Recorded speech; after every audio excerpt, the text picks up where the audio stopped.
Hey everyone, welcome back to the BVTV Gaming channel, and of course you are here with your host, BVTV Gaming, as we're going to be doing the 10th episode of our UFC Universe mode, crowning the Welterweight Champion of the world. Let's get it started, shall we? And things off with a massive opener.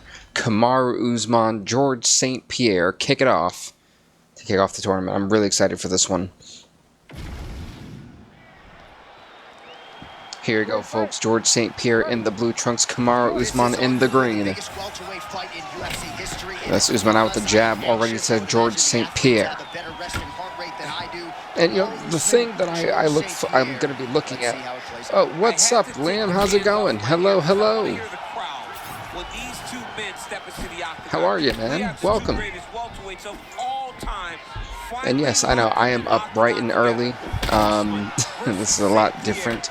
I've started working overnight, so I am not as, my streaming schedule's kind of changed a bit. You were live early. Yes, very early indeed. And thanks for liking, by the way, Liam, appreciate it. And here's the thing, a massive welterweight tournament. If I do have enough time, I would like to do FIFA as well. It's just going to depend on what the schedule, kind of what and how it all looks for me. But great takedown here from Kamaru Usman. And here's the thing, when you go into the ground with George St. Pierre, you've got to be very careful. However, if there's anyone that can best George St. Pierre on the ground, I think it would be Kamaru Usman. Harders are out today. I actually did not know that, which is great, so I can actually use Matt and Jeff the way I want to, which is perfect because they're on ECW, so I definitely got to download that when that comes out. And yeah, it's actually even better because ECW is actually they're actually on the I just did WCW yesterday, which I'm sure you saw that.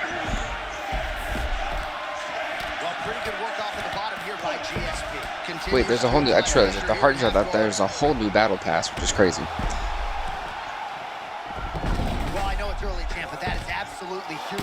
Yeah, this George St. Pierre, again, this is a guy who can match Kamaru Usman on the ground. I am expecting the absolute best from George St. Pierre and Kamaru Usman in this fight. This is a fight to me that could even go a full 5 rounds if we even had 5 rounds. But 3 rounds in this tournament up until that championship fight.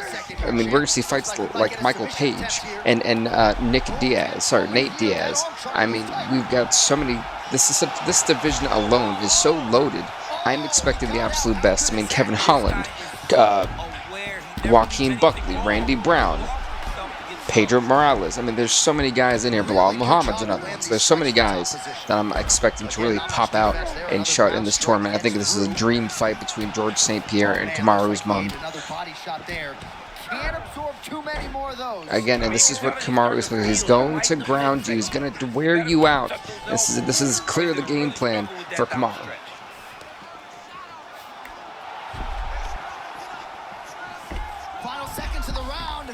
Again, at this point, George St. Pierre trying to hold on to round number 2. But in my opinion, Kamaru Usman had the better of George St. Pierre in this first round. When it came to the ground, Kamaru Usman dominated George St. Pierre.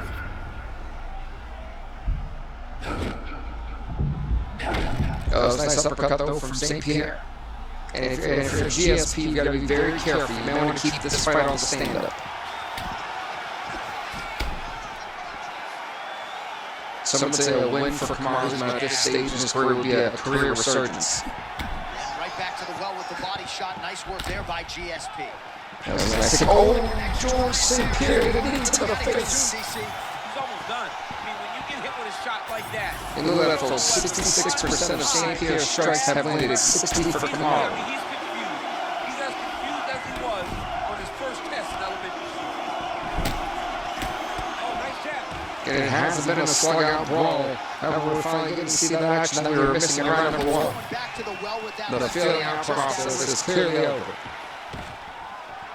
Nice takedown.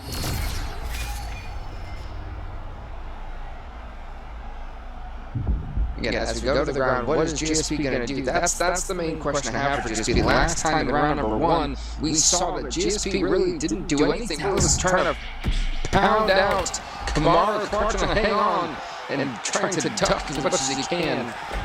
I mean, to this point in this fight, that was GSP's best effort so far. This ground and pound, rocking Kamaru Usman out, getting that elbow right under the cut. Again, if GSP continues this onslaught, he may be able to put Kamaru Usman away. Got another elbow. Goodness, you can hear the impact, the crunch, as bone meets skull. Well, he's worked very hard on this one. Uh-oh. This is not where we're going to be if you're Kamaru. He's got his opponent's belly flat on the mat. And another. GSP is really turned it up a notch. Kamaru's getting absolutely slaughtered in this round. This is some exhausting work, man. Can he weather the storm? To be fighting in this way. So much wrestling, so much grappling, expending all this GSP really turned up a notch and round in this round. In round one, he was getting absolutely dominated, and yet he just turned it around like that. So it's incredibly impressive to see. Is not fought. Everything they're doing is fought to the very In last. welterweight tournament, 16 fighters, and only one can be crowned the welterweight champion of the world. Another ground and pound strike lands. Well, I'm shocked that Kamaru Usman has actually hung in there, and he's really weathered the storm, if you will, that barrage of maybe I spoke too soon. Hold on. Can Usman hang out for another 20-plus seconds? But GSP, he's in top, and I can really do something from this position. Oh, this is not ready for Kamaru. Kamaru's got to hang in there. And Kamaru Usman survives, at least for now, as we go into the third final round of this first fight in this tournament. Third round underway. And these two guys are looking a bit worse for wear. Useful strike there. The hook is clean. And if you're Kamaru Usman, and GSP rocked him there with that hook. That was massive. Oh, he's almost shutting him down every time he hits him. This Usman sure for an ankle pick could do. The master of the transition. Nice scramble. And to those, cast your votes if you want to. Who do you have winning this fight? I mean, for me, round one, it was 10-9 Kamaru Usman. And then in round number two, it was 10-9 George St. Pierre. He does such a great job of timing his takedowns that you never know. This is such a vital round for both these fighters. And I gotta believe they want to keep the judges out of this decision. Transition by this man.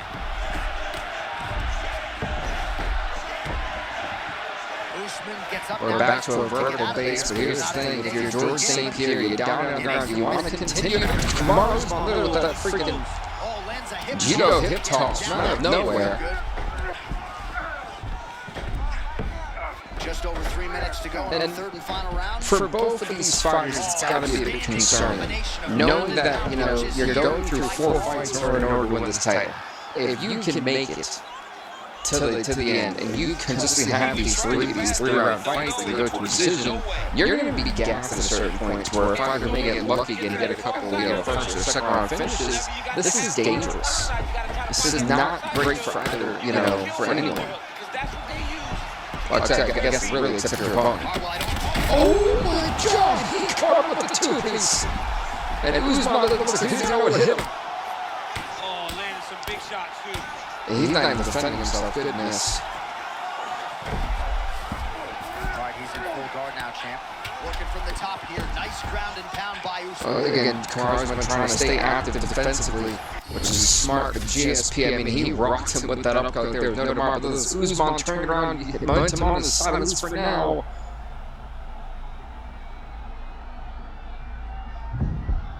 But Usman really has to do something big. I mean, he's been knocked down by one of the most vicious uppercuts we've seen.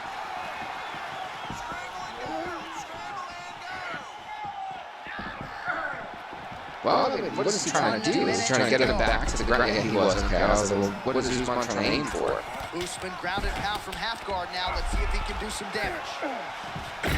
Okay, so, I mean, there you go. This is what Usman has to do. He's got to be aggressive. Final 30 seconds. Oh, excuse me, there, so I burped in front of all you guys. I'm so sorry. Oh, and there it is. Was only a matter of time. So it's coming in, welcome.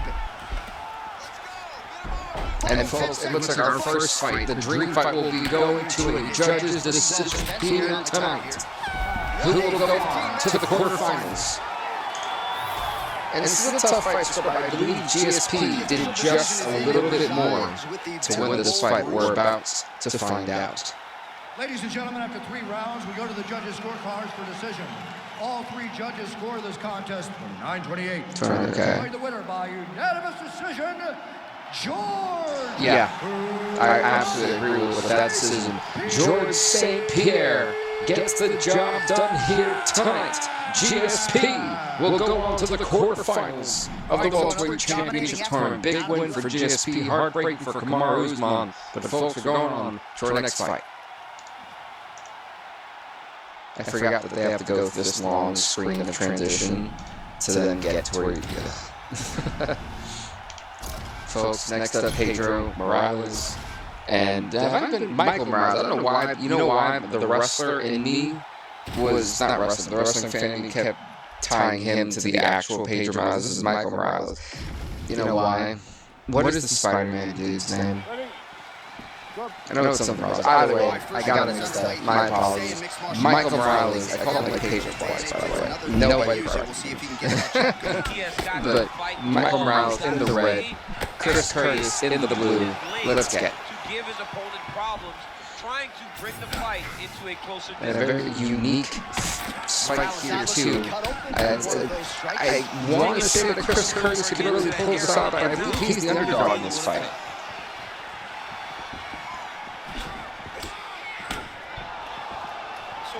Actually, I'm actually update those records too, because it'll be easier to do it. That's when you level change. When you get GSP, you hit the hips.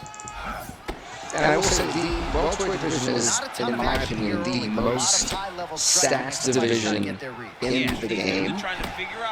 Like, looking at just the names here, I think that there's no division that kind of tops it with how much elite level talent is in the division. But also, for those who were not familiar with the previous episodes that we've done, they are on YouTube at BVTV Gaming. For those who want to see the full versions, that missed anything for those who are new.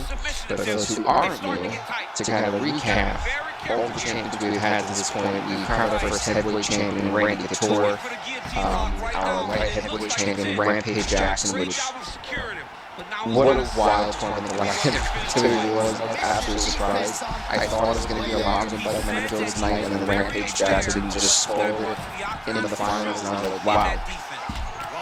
Not to mention the lightweight division, due to the controversy with Khabib and Mateusz Gamrot, I just reversed the records on that one, so I vacated the title, which will crown a vacant lightweight champion, will crown a new champion in either King Green or Mateusz Gamrot at the pay-per-view. The federal champion somehow was Chance Young. That was the one champion that we crowned that I was absolutely shocked in. The run that he went on was absolutely insane. The man was a knockout artist. Rob Font is our bantamweight champion. For the flyweights, it's Kaya Sakura. For the women's bantamweights, it is Josanne Nunes. Meanwhile, the women's flyweights, Erin Blanchfield, and of course, the women's strawweight champion, the inaugural champion for us, Yolanda J-Jack. So that kind of rounds out the next episode, which will be episode 11, which will feature the last tournament. That will be the middleweights, and then we go into actually doing like regular fight cards weekly and things like that. For those who are familiar with my series, you guys know after we crown champions, we also have the defending titles daily. But Chris Curtis is absolutely rocking Michael Morales and literally saved by the bell. As I'm saying, Chris Curtis is not looking too good himself. This episode 12 will be the first UFC pay-per-view that we do, where every title will be on the line for everyone who earned it. They got it. Oh goodness, what an uppercut from Chris Curtis! And Morales is, he's wobbling. Oh, that hook just dropped him again. Chris Curtis may be smelling blood in the water. Great job transitioning to the next position. It's wild that no one's capitalized on that. I call it the Tito Ortiz method, where, they're in that side control area, they have both arms touching, they're just clubbing away at him. and essentially your opponent is defenseless. Both guys have been affected. Both guys have And been heck, back in UFC 4, Tito Ortiz held the title, I think, for almost a year, defending it once a month. It was absolutely bizarre. I mean, he was finishing guys in like 34 seconds. It was absolutely wild. Well, he's not watching the referee right then and there. Has called a stop to the action. Looks like he's going to call on the doctor to look at the cut, and it is a pretty. I am so tired of this stooge. He's fine. He's fine. It's very difficult for him to see right now. Let it go. Let it go. He's fine. Also, Combo, thanks so much for sharing, Blind Man. Appreciate you. I was about to say, to screw Chris Curtis, who in my opinion was winning this fight, not only does it stop momentum, it gives these guys an unnecessary break. And it gives Mike Morales a chance to kind of take a break, kind of reassess things. I'm not a fan. Not a fan of that stoppage. The eye was nowhere close to being shut. There was no need for the doctor to come in. Well, you got a lot of the toughness, of course, but that Oh, Dante, thanks so much for following. I do appreciate it. We're on the road to 1K subs. We stream UFC 1-2 times a week, so I do appreciate the support.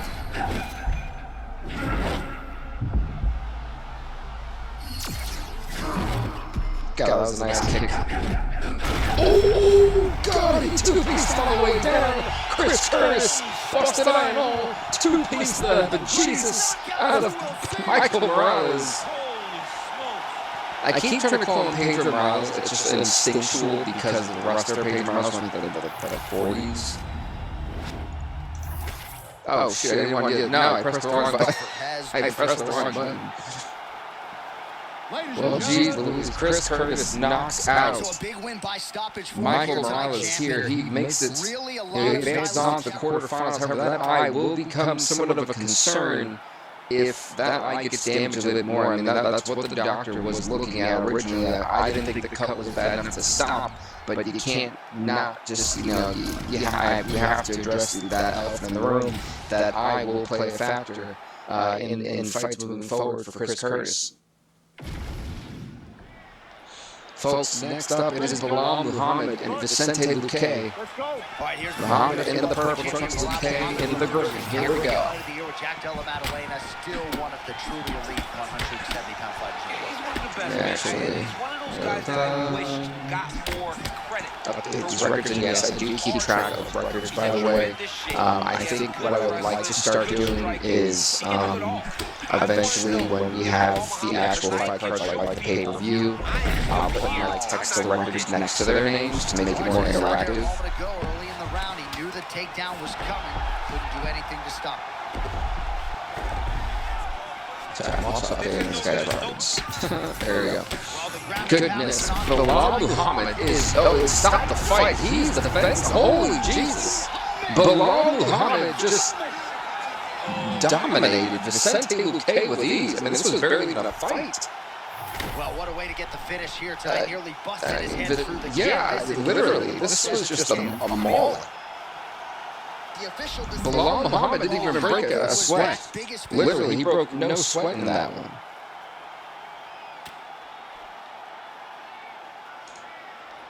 Wow. I mean, one of the quickest, that's so far, that is the quickest knockout of the night. I mean, Belal didn't even, it was a one-sided beatdown. Like, let's be honest here. My goodness. Folks, next up, as we rapidly go to our fourth fight in the tournament, Kevin Holland in the blue trunks, Robbie Lawler in the black trunks. Here we go. I think two of these guys kind of fan favorites, especially Kevin Holland, the man who just refuses to quit. That he can realize some success, but huge grappling advantage, at least on paper, for Kevin Trailblazer Holland. And I want to say that Kevin Holland has the advantage here, just as we've seen Robbie Lawler bringing the pressure, bringing the fight to Kevin Holland. And you look at a guy who's got so much experience, like Robbie Lawler, it's hard to count him out. And looking right back into the fire, John, this guy loves whenever these fights get intense. He almost took his head off of that, my goodness. Now we'll see the extent to which his opponent has recovered. Yeah, the opponent's tough, but his power. A nice kick to the head. Very early. Oh, nice connection by him there, and that shot actually cut him open, champ. That's why I go for a single takedown. Can't get it. Great stuff there by Kevin Holland. However, for Kevin Holland, to this point, he's getting rocked. Kevin Holland has not done a great job defensively in protecting his face. Oh, goodness. He actually caught a jumping roundhouse. And look at that gash. I mean, Kevin Holland is getting absolutely flatlined here, courtesy of Robbie Lawler. Goodness, I mean, Robbie Lawler is literally beating down this man. Yeah, and he's got some opportunities to get up here. He's got to elevate or create space with his feet, get back to his feet, and stand up. I'm still in shock and awe after what we've just seen Belal Muhammed do to Vincente Luque. A finish that quickly, just a minute and 10 seconds. It was not on my scorecard for this tournament. You just got to go balls to the wall, find the kill shot, and get your hand raised. You know at times when someone doesn't There's a spinning back fist, but no right luck. now, he is a better fighter. I mean, for Kevin Holland, he's got to be reassessing everything as he's just giving up so... Oh, goodness God. Robbie Lawler going to put this fight away. Landed by him there. How much more can one man take? I mean, Kevin Holland, if he can make it out of this round, there is so much he has to assess because it has just not been going right for him. Holland trying to apply the armbar, but just can't do it. Now looking inside control, Robbie Lawler. He said that he was ready for everything that would be thrown at him. In that position, he showed that and proved it.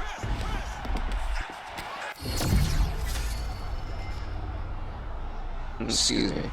I'm very gassy today. My apologies. See, what is Kevin Holland trying to do? I mean, at this point, Kevin Holland's got to really reassess everything before going into round number 2. Final seconds here in round 1.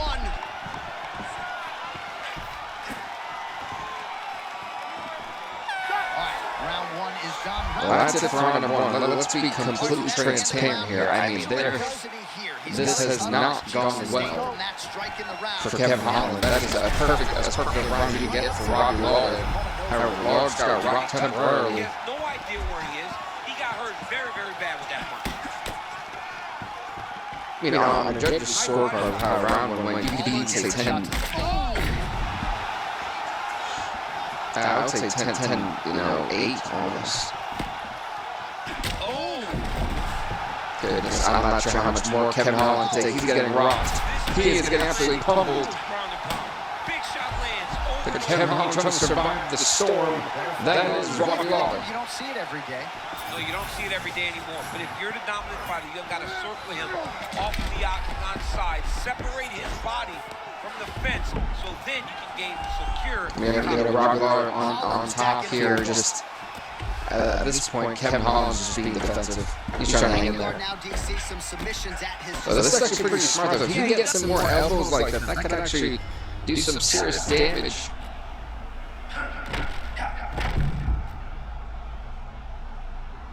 Again, I would keep going for the elbows. So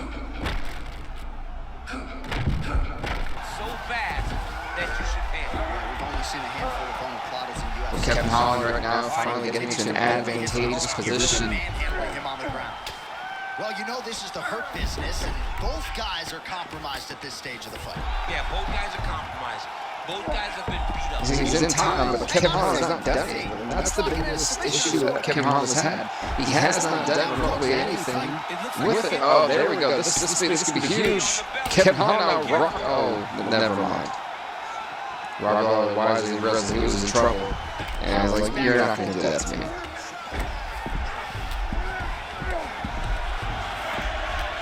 I think one of the most anticipated fights we have for me is Nick Diaz and Michael Page. That fight to me is one that I'm very, very excited for. Beautiful movement, seamless transitions on it.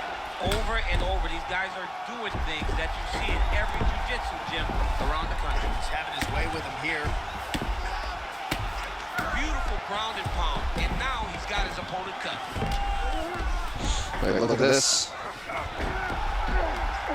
Oh, you gotta love the ground and pound. Kevin Holland, see, the thing is, Kevin Holland has not been able to follow through with anything. I mean, that's something we've really got to sit here and address, is that he's had opportunities to really do some serious damage to Robbie Lawler, and it just hasn't capitalized on it. Oh, That's a good And that's the truth. Yeah. Holland's got his back again. 15 seconds. All right, we're turning it around to this. 5 seconds remain, folks. We're going to round number 3. Again, while Kevin Holland has played more, offensively on the ground, there wasn't really anything of substance. Third and final round here.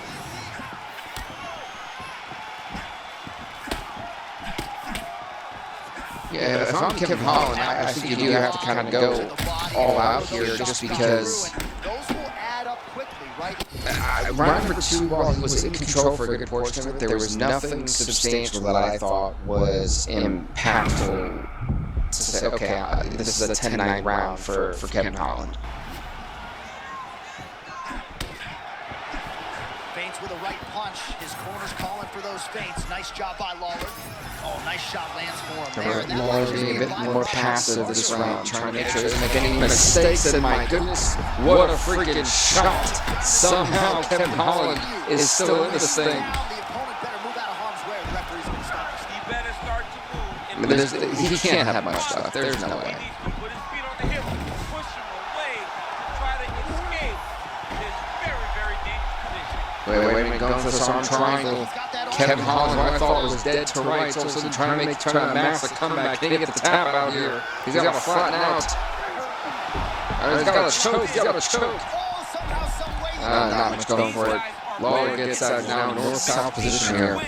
This transition. We're back to a vertical base. But again, how much more can the jaw, the skull of Kevin Holland take? Not much at all. A straight jab, straight to the freaking jaw. Robbie Lawler knocks out Kevin Holland in round number 3. Goodness. And one more time, folks. This is as easy as it gets. He ducks that uppercut, then a straight up hook. That's all she wrote. Goodness. Here is Robbie Lawler goes on to the quarterfinals of this one.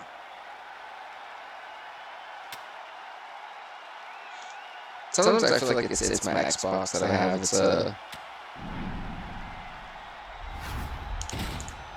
small cube one. I expect better from it. Either way, folks, next up, Gilbert Burns, Jack Hermansson. The winner gets George St. Pierre in the quarterfinals.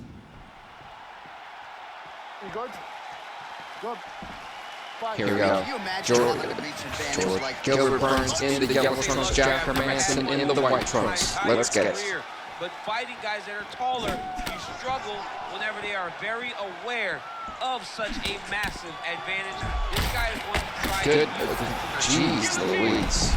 Oh, nasty cut on his lip. His submission defense is And this great freaking takedown. I mean, the takedown defense, but of course, this guillotine choke. Not being able to do much, Jack Hermansson does get out of it. Great submission defense. So I was looking at that last fight, so the records. Robbie Lawler continues to just dominate. Like in every game that we've had, especially in season 1, which I consider UFC 2, UFC 5, Robbie Lawler is just a beast, and he's clearly continuing that in this tournament. Trying to pass the half or eventually get the full mount, sorry. Good work by the bottom fighter to prevent the pass. Lands with the ground and pound. Look at this. Jack Hermansson doing exactly what I thought he was going to do, which was dominate on the ground. He's proving me right here. Gilbert Burns is going to quickly realize that it may be best to, well, take this fight out to the stand-up. Or what are they doing? Trying to pass guard here, nothing doing. I think Burns is still trying to get it up, and Hermansson refused to let it. Well, now he rocks him in the face. And he gets for the moment. Great judo hip toss. He is, and with amplitude, able to take him down. He got it. You know that it's coming, but he got it. He does a great job of disguising this technique. He has a As I mentioned, folks, the winner does get GSP in the quarterfinals. Not an easy quarterfinal matchup to look forward to. But I mentioned this entire welterweight division is so stacked. I meant it. It's absolutely nuts. Ground fights. This is a fun ground fight. This man is not just holding, he is finding opening and landing brutal ground and pound. All right, dominant position here. He's got the full mount, a lot of different... Again, Jack Hermansson just dominating, being in control, not allowing Gilbert Burns to essentially do anything. Once he is landing that brutal ground and pound he is known for. This Hermansson rocking Gilbert Burns. Burns is maybe in trouble. All right, so that opened up a cut around his eye area. He hasn't moved his head well. He was taking shots too clean, and now a cut is opened up. Well, these are some excellent ground and pound strikes here, DC. There's an efficiency with I think he's going to go for an arm triangle. Could get it. He knows exactly when to throw, exactly when to hold. And to those like live, do appreciate it. Thank you. Grappling aspect of the fight. There's a song there, right? Know when to hold him, know when to fold him. Yeah. Well, I'm saying Jack Hermansson did a phenomenal job here in round number 1. I've got to give credit where credit's due.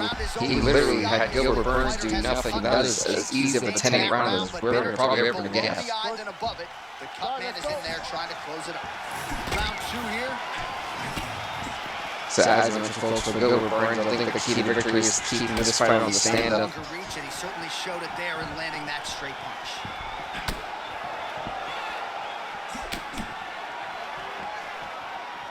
Nice jab by Burns. That was a check leg kick. That was pretty smooth, too. Look at that. A cut has been opened around that eye area. Oh, no. Gilbert Burns tried to go for that. A weak kick, couldn't do it, and then he got caught in a double leg takedown. But here's the concerning part. I mean, look how quickly Jack Hermansson just got to the top mount.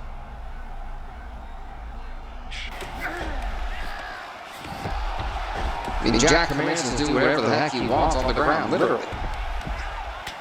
Well, no feeling out process tonight. Both fighters invoking damage on the other person. Yeah, Burns now trying to play extremely defensively. He's got to. We knew that both guys would be very evenly matched. I think she punched through. Gilbert Burns getting absolutely rocked.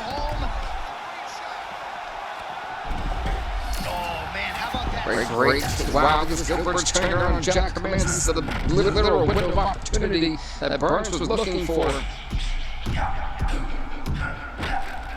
Oh, no, he got a bit too stir-crazy and paid the price. And now look at this, Jack Hermansson once again rocking Gilbert Burns, just mauling him here.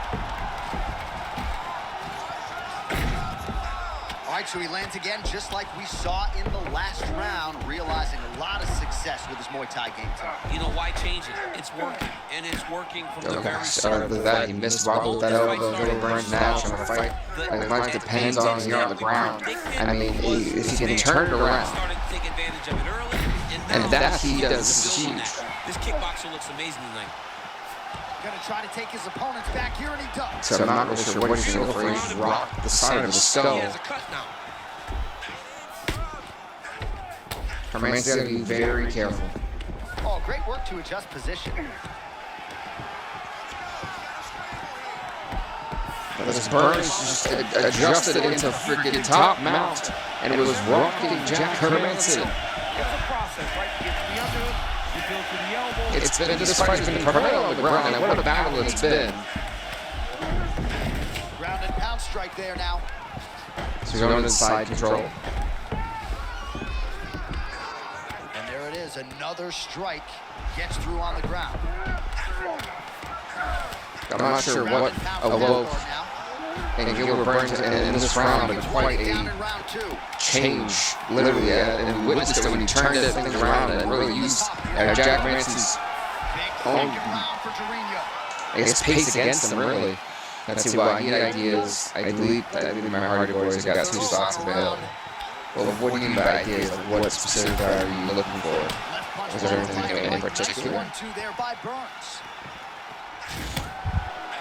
While you answer that for me, Liam. Round number 3 here. If you're George St. Pierre, you can kind of breathe a sigh of relief and knowing that your opponent's also probably going to go the distance. As they've made it to round number 3, these guys have been not doing nothing but just going blow for blow on the ground at this point. I mean, this has been a wrestling battle between the two. To download superstars. I mean, there's like Bam Bam Bigelow in front of him. Wow, this is good to see. Starting to pull back a little bit of momentum in the fight now. Fights are all about The Road Warriors. There you go. Typhoon and Earthquake. There you go. Could do that. Could do, He's got to keep his foot on the gas if he wants to win this fight. wow, I forgot their names. The Righteous, Vincent and Dutch from TNA. Pass here. Nothing doing. Jack Hermansson inside control. And again, this is a tough one for the judges to score. Right, because you got to be able to see. He's coming to the lane, man. Hey, get him before he does. And you can see it burst. Getting them out here. Well, this is a tough fighter to buck off. Very good. Again, can Jack Hermansson possibly find the finish in the third round? Oh, he got to his spot. Moving his head on the ground here, avoiding a lot of these big shots. I've got to say, Gilbert Burns has done a phenomenal job of staying active, even though there's been all the stuff. I mean, Burns was trying to, avoid these punches. He still is. When he moves, he's got a great head movement. Be comfortable on your back. But when you're taken down, you got to make sure you're active. That's exactly what he's doing. And again, dealing with that cut around his eye. Got to be careful. He's got to shore up the defense. There's some small body shots coming in from Hermansson. Continue to get worse. Oh, the ground and pound is there. But again, a lot of what I'm concerned about is the gas tanks together. Hermansson not going for this arm triangle. Hermansson is not trying to flatten out, so he's not really getting this submission going the way he wanted to. Look who slipped out. Gilbert Burns, and look who's in half guard. I can make natural disasters. And you should. I'm not sure how good they'd be, but that is an option. Well, shades of Anthony Showtime Pettis against Tony Ferguson, just mashed in blood. This is not looking good. Yeah, it was like all Ferguson's Straight over. Kamar couldn't do it. He's inside control. If Burns wants to finish, he's literally got 30 seconds to do so to avoid the judge's decision. This is, again, a tough fight to score. I'll be intrigued to see who they think has done enough. Lands a strike now from the bottom. Nice work there by Hermansson. As we reach the end, folks, this fight will also be going to the judge's decision. 3 rounds of absolute grappling and wrestling we just seen here. Who did enough to win this one? Let's find out.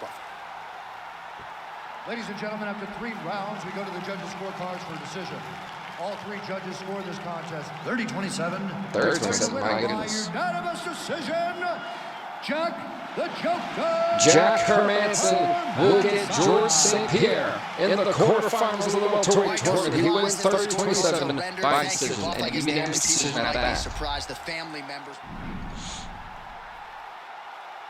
So I'm pretty sure that first round was 10-8 Jack Hermansson to Gilbert Burns. I think that was probably the deciding factor of why it was 30-27. Oh no. They actually thought it was 10. Fair enough. Fair enough. So we go from there. Randy Brown, Leon Edwards, that's up next. I believe the winner does get Chris Curtis, if I'm not mistaken, in the quarterfinals. Randy Brown in the red, Leon Edwards in the white. Nice hit kick there already from Brown. He's not fighting, but no disappearing act when he competes. One of the best strikers in this division. John, just updated his record ability to boots. land. I love watching Leon Edwards in the training room. I love watching him inside the octagon. Just a crisp, sharp striker. A guy that can get his punches to the target faster than anyone. It's kind of like, who did he just face? I'm like, I just watched it. Edwards' eye looks to have been cut open here. Yes, it has. That was in that goodness. Leon Edwards is in trouble. Oh, he's on wobbly legs now. Oh, that's big. Man, he's still fighting back. Gilbert Burns, that's why I was like, who was it? I'm like, I just called it. My short-term memory right now is so bad. The only good-looking tugboat is tugboat. Well, there you go. Tugboat is what you're getting. That was a very close call. He seemed to have him out. I feel like the community creations are not what they used to be on 2K. It would take more to finish this fight. Let's see if he can either finish him or if his opponent can find a way to work himself back in. And Leon Edwards getting rocked up, and he is stumbling, but he's trying to come back in this thing. Randy Brown on fire. Nice head kick. Johnny cannot keep taking these shots to the head. Under 3 minutes now to go in what has been a very fast-paced opening round here. And again, Randy Brown doing a great job in this fight. You guys don't understand for this long. It's a bit of a change compared to our last 2 fights that were just ground and pounds. Tremendous athlete. He's a very good athlete, fights from that beautiful southpaw stance, always trying to control the foot placement and make you fight. Well, here's the thing, is that Leon Edwards, he's going for a lot of long-distance strikes, mainly with his feet, but it's leaving himself open to these shots to the face from Randy. He's doing a really good job. He's mixing it all up.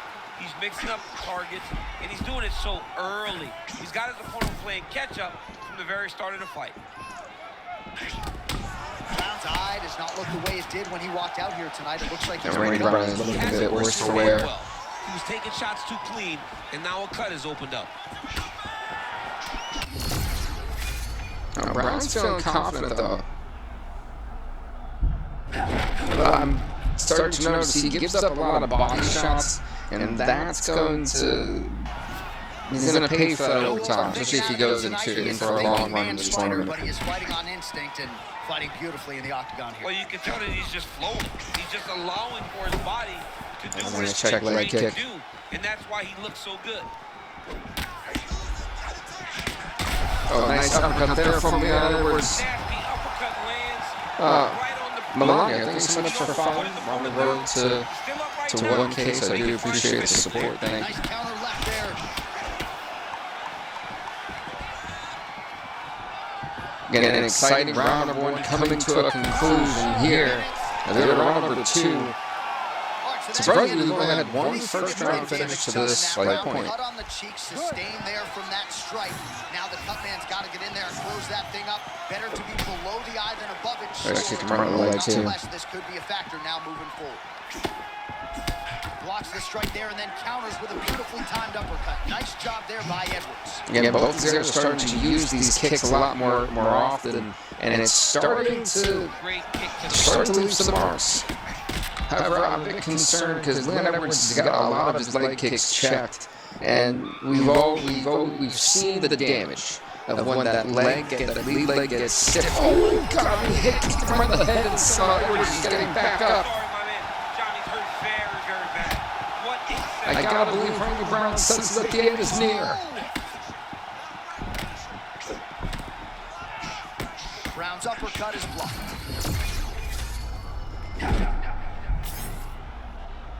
Leonard's feeling a bit confident, and he's just launching these kicks.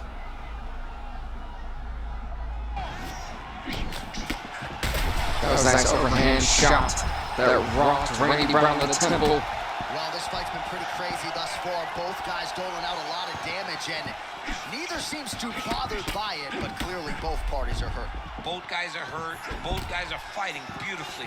Both are showing a lot of heart right now in this fight. Both these guys, Leonard's really got. Looks like you can tell that lead leg is looking worse for wear from Leon Edwards. That's very stiff movement we're seeing.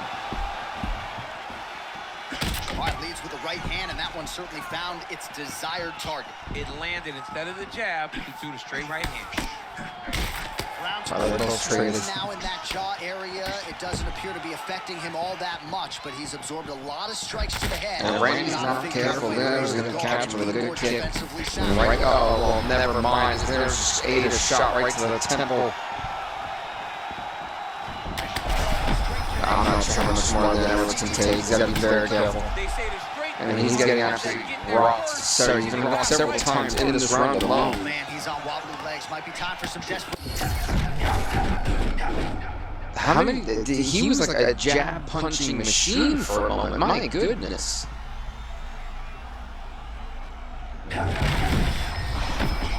And can Leon Edwards hang in there? Look better, just continues to lead the I mean, this is honestly the best we've ever seen right now. With his myriad offensive weapons, and he found the flow state early, right? It's hard for mixed martial arts athletes to consistently find that zone, that flow state. Ian Machado Gary talks about it all the time. He has found it, and if he stays in that zone, going to be a real issue for the fighter on the other side. Chris has got to be enjoying these two fighters tearing each other apart. 10 seconds now to go in the round. Oh, God!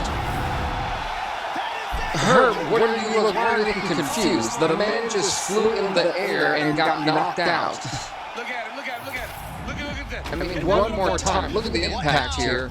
It was a freaking hooking right hand that came from out of nowhere that lifted the man off his feet, for goodness sakes.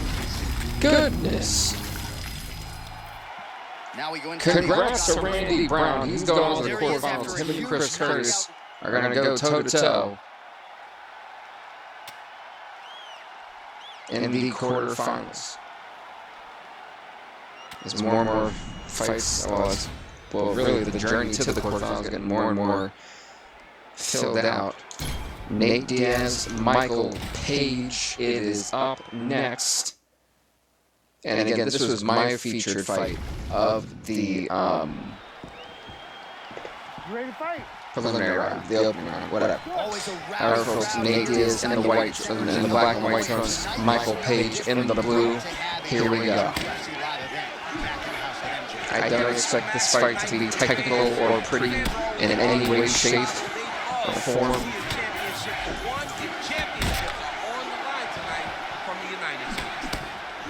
MVP's eye now a factor in this fight. Looks as though it has been cut open. Yeah, he's got hit in the eye, and now there's a cut. But it's nothing to worry about too much now.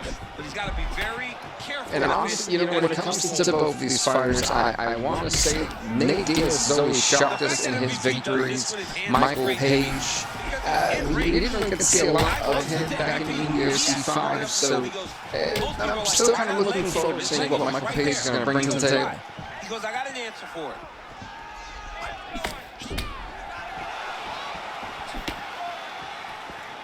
Michael Venom Page figures to frustrate his opponent early. He's a really hard guy to fight. Yeah, he's so good. That was a nice overhand shot. To the target. Let's see if his opponent can survive. I cannot believe Nate Diaz wants to pressure Michael Page, but Page has done a great job of keeping distance. Look for him to throw that overhand here again. Oh, nice. Nate tried for a takedown and got stuffed. Pretty interesting to see him mixing it up with the kicks here. Some calf kicks and now attacking the Jeez, back. clock. Throwing a traditional leg kick. Traditional leg kick was a little higher. Everybody wants to talk about that calf kick right now. They're still alive. Again, what I like how Michael Page is really mixing it up with these shots, with these leg kicks. It's hard to predict, and I think we're seeing that. They're setting a crazy pace. I wonder Like Nate Diaz is not an easy time predicting what's going to come next. Under 2 minutes to go in the round. That was a nice spinning back fist that did the damage. Diaz is stumbling. He was able to avoid and evade and allow his opponent to walk right into that one.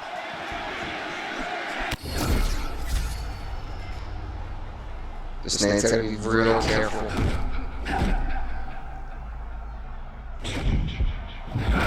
Wow, he ate that spinning back fist that time. That one literally didn't even face Nate Diaz.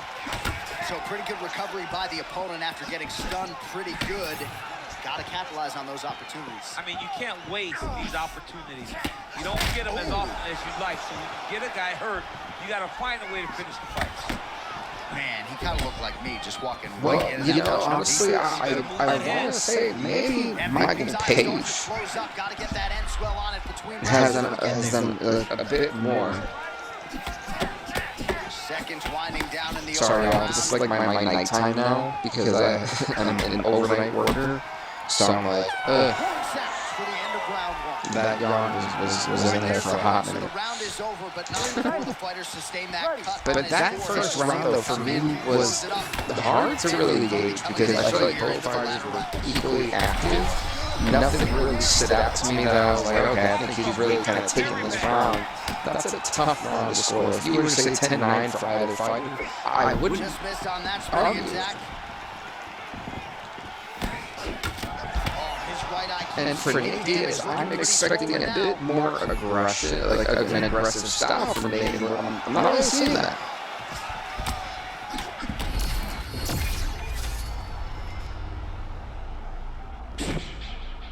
Did he try to slap him? Hold on, was that like an open hand slap?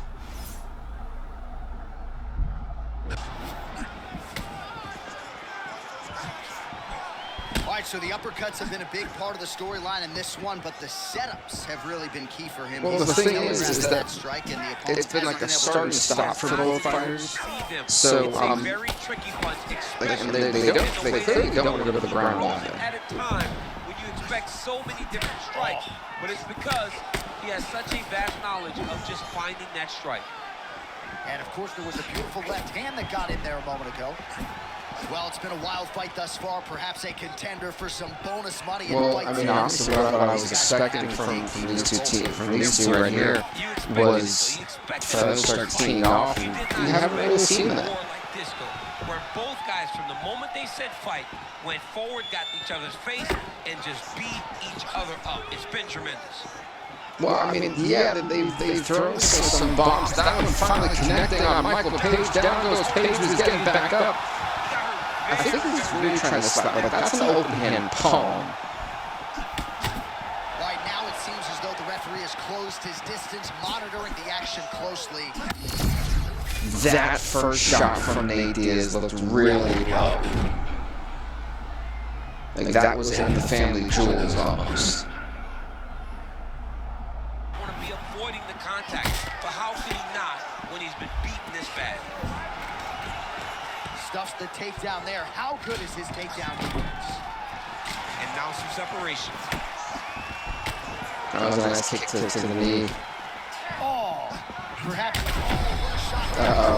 Oh, Michael Page getting hit with an uppercut. He's stumbled, but he's back to his feet. He never really left his feet. Right, pausing the action here. The referee never wants to be the story, but given what are we doing with the suit? Get him out of it. Oh, wait a minute. Well, he's having a very difficult time. Wait, oh no, that's it. That's it. He's done. Well, this is a good sign. The doctor talking to the referee, and the fight. His eye is shut. For now. Yeah, what are we doing? Swelling can be superficial. His eye is shut. Like he wants to compete. Let's go. All right, so the ref will get. He can't see out of the eye.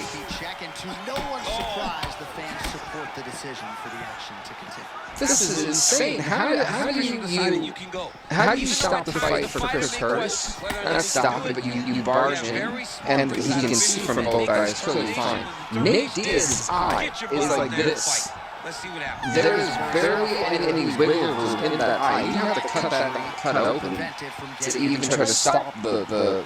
All right, there's the horn signifying the end of the round. There's no way. The doctor's not going to let you continue as a one-eyed fighter. You all can see the swelling. The doctor is letting him continue as a one-eyed fighter. What are you talking about?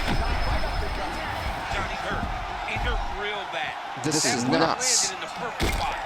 I mean, they've stopped fights for stupid stuff. But when the guy has one eye, basically, you don't want to stop the fight. Absolutely ridiculous. What a great sequence by him, mixing up his strikes and once again targeting that already damaged, swollen area upstairs. That's exactly what he should do.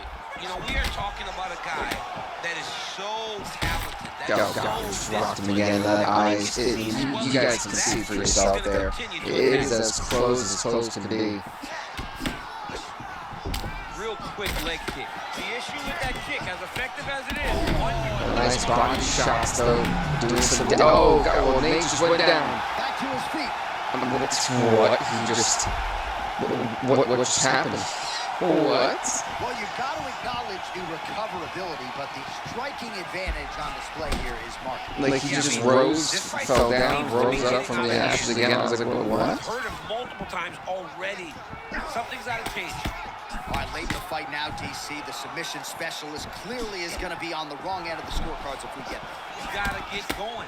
It does not matter if you get reversed. I mean, to see that Nate Diaz, oh gosh, is still fighting. He's a one-eyed fighter at this point. I mean, the eye is closed shut, and he's still hanging in there with Michael Page.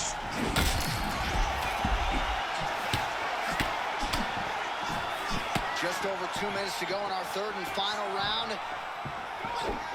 All right, so there it is again as Michael Venom Page lands the cross. If Nate Diaz somehow comes out with a win here now, I'll be absolutely surprised. Just explosiveness. I mean, this guy, Michael Venom Page, is the real deal in this.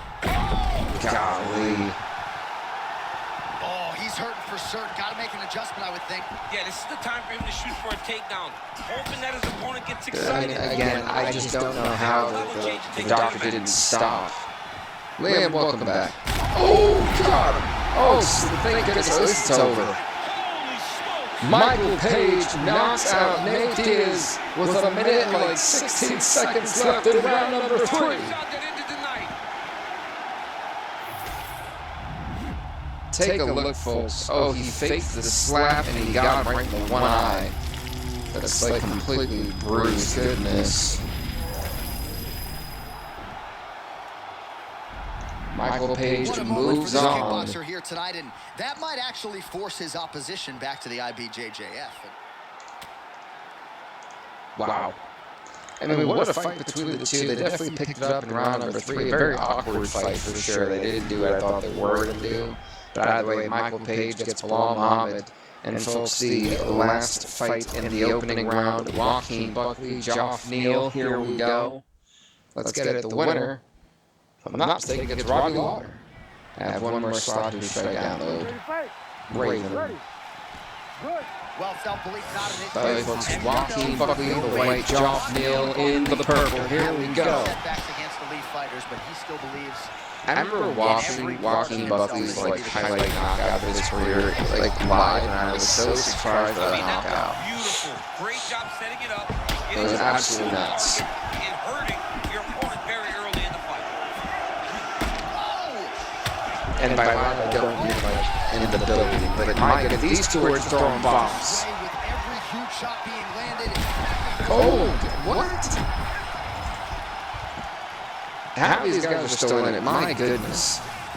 All right, so 1 minute into the fight, and I'm not sure these fighters realize It is so cold in here. Why is it this unbearably cold?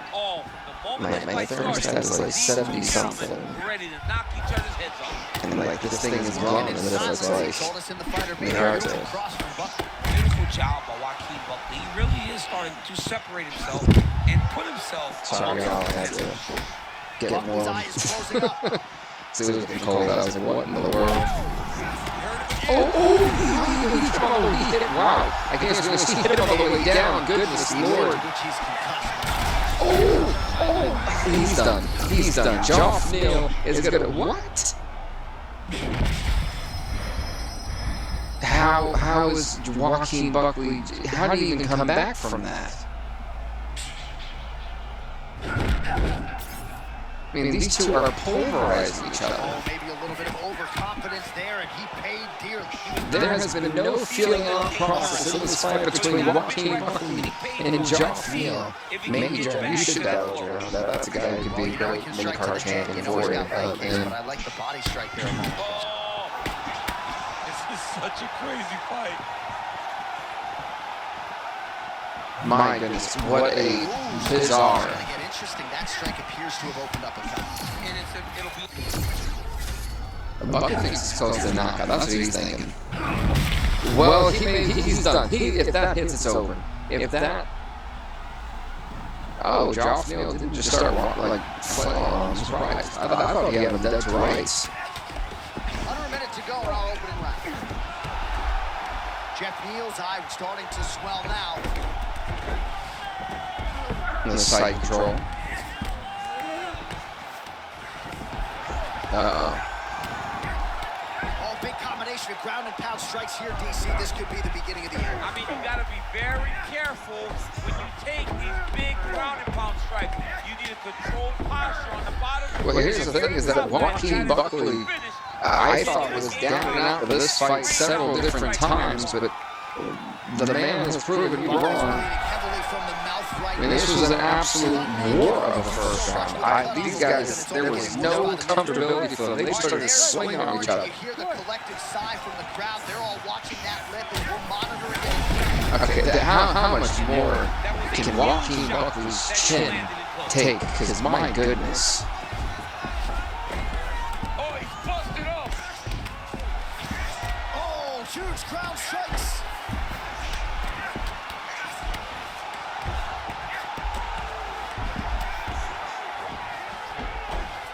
I mean, you can tell Joaquin Buckley is a bloody mess.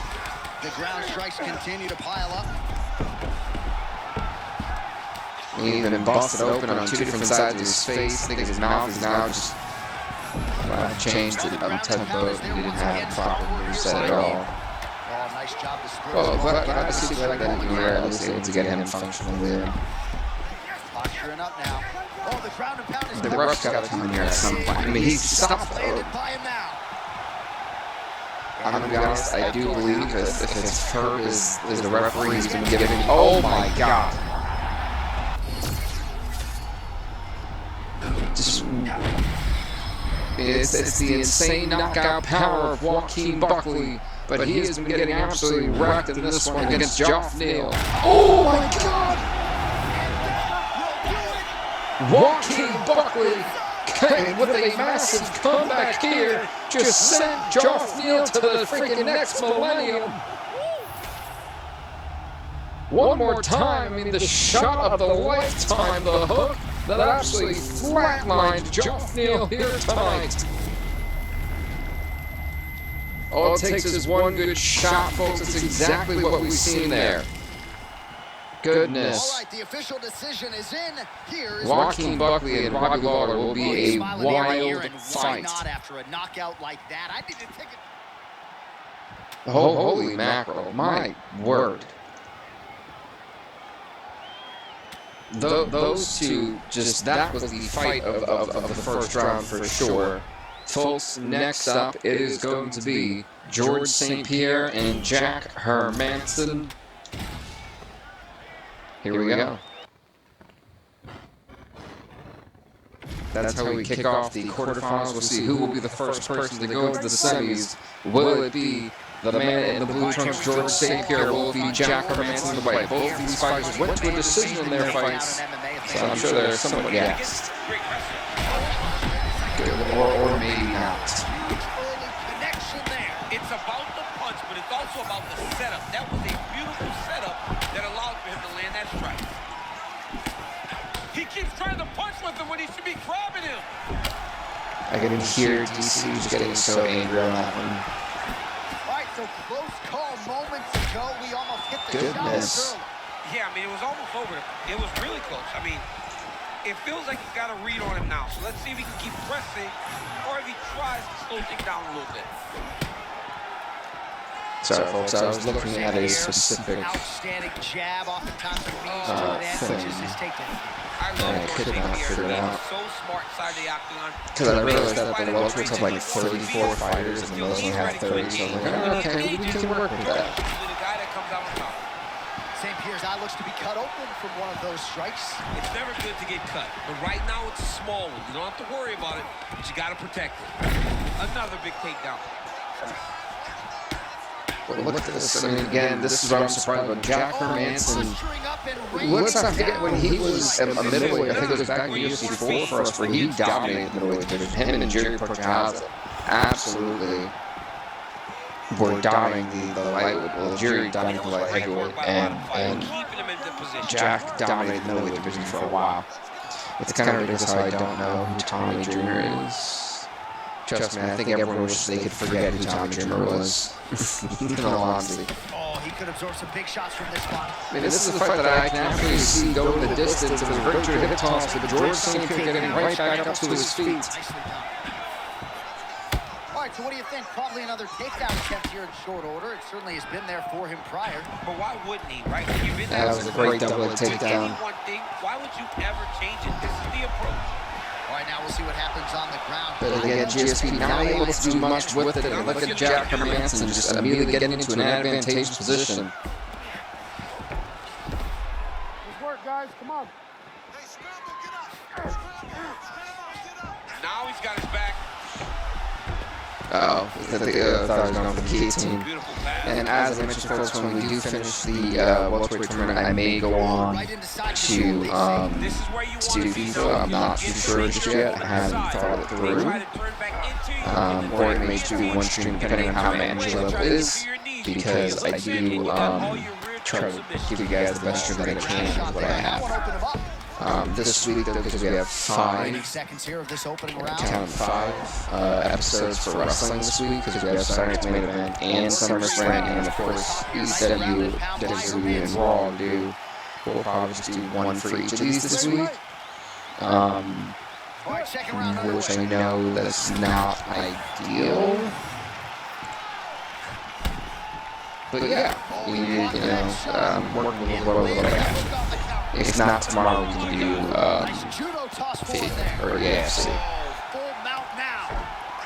Well, yeah, I do UFC at that point.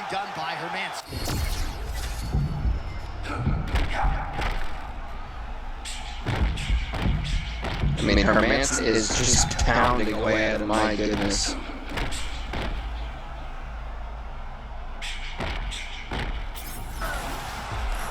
Well, perhaps in our fighter meeting Thursday, we thought he was overconfident. Not at all the case. Well, Jack Hermansson, who is, I want to say, is actually getting the better of George St. Pierre. I think that's the referee got tired. The referee got tired. Herb was like, we're going to get back to the vertical base. And truly, I don't feel like we really knew where it was going. And I don't think it was a fair time to stop what they were doing. Both guys have been beat up. It's a very competitive fight. Let's see who has the heart to carry them through these very tough moments. Again, round number 2 being as tactical for both these fighters. Jack Hermansson, George St. Pierre, both two very tactical fighters. Not going to just make any random mistakes.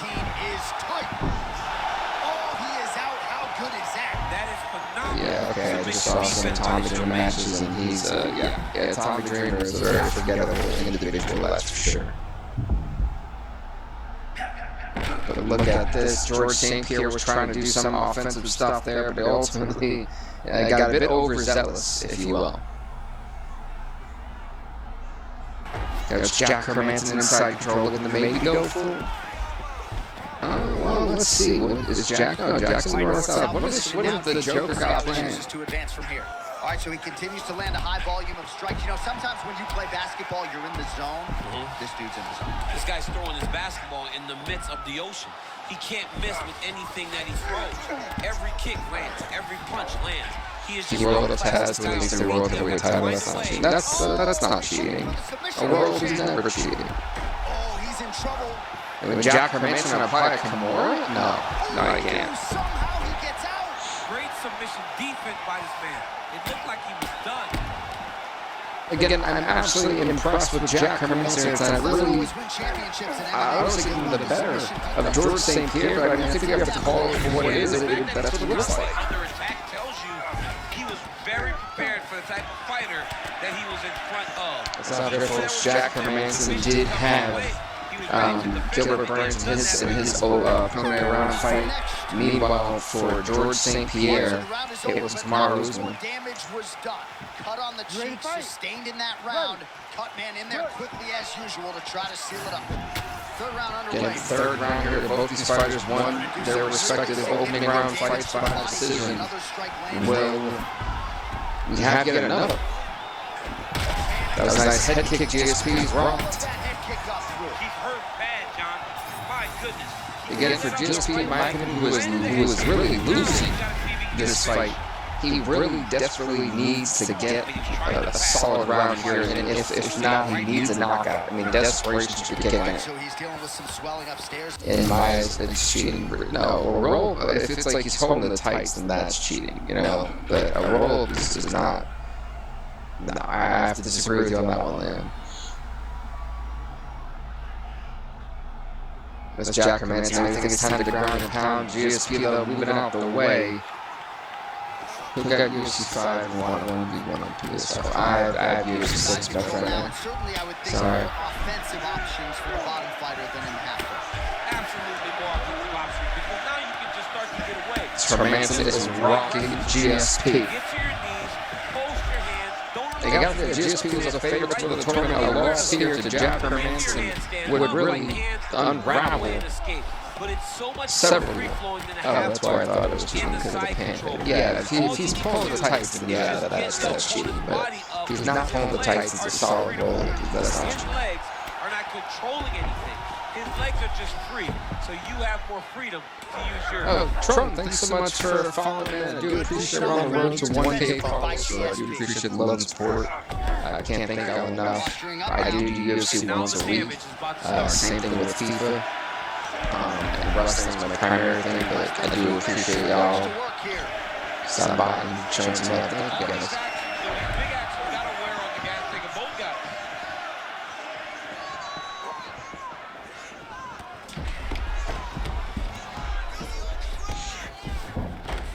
So the thing that I'm trying to figure out is, what was the downfall of GSP in this fight? Like, you know, it's just, he was so solid fundamentally against Kamaru Usman, and then it just fell apart against Jack Hermansson. I believe the ability to get to 1,000. I hope so too. I'd love to get 1,000, but my goodness, Jack Hermansson grounded and pound knockout here at the end of round number 3, like about a minute left. Jack Hermansson, the first man to move on to the semifinals. Replays for you now as he gets it done by TKO. Massive win here for Jack Hermansson. Bruce Buffer, he has the official decision. He moves on to the semis. Who will join him? We're about to find out.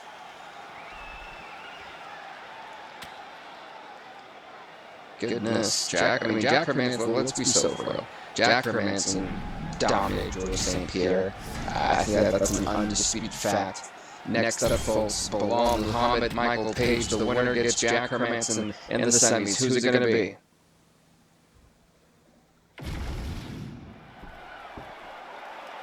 Ready to fight?